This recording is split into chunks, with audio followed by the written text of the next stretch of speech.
another edition of Contemporary Commentary. Today I'd like to talk about the Second Amendment.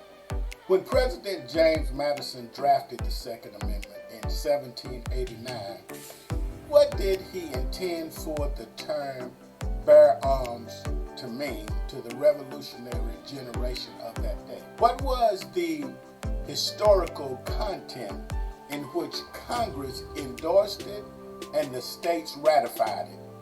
Fortunately, there are historical records that provide us with detailed information that explain what the Second Amendment originally meant, both to its authors and its audience.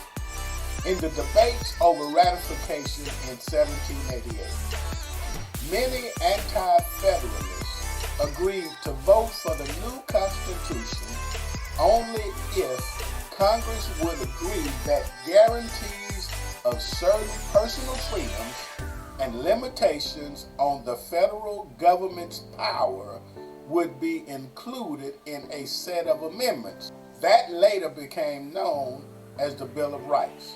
One section in the Constitution that caused these critics particular concern was the language in Article 1, Section 8, which gave Congress the power to provide for the common defense and general welfare of the United States. This caused so much concern that 5 states recommended an amendment calling for the prohibition of a national standing army on the grounds that such military forces had historically proven to be an enduring threat to the Republican values.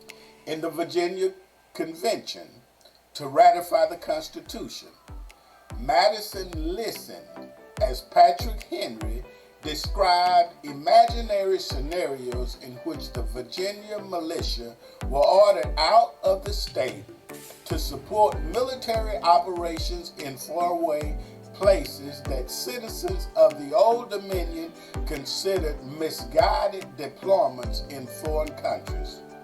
As a result, one of the recommended amendments Virginia submitted for consideration reflected Henry's concern, which must have surely been on Madison's desk and on his mind when he drafted the words for his amendment.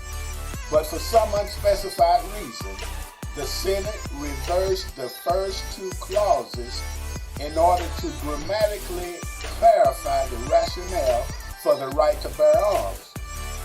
Thus, the Second Amendment reads, a well-regulated militia, being necessary to the security of a free state, the right of the people to bear arms shall not be infringed.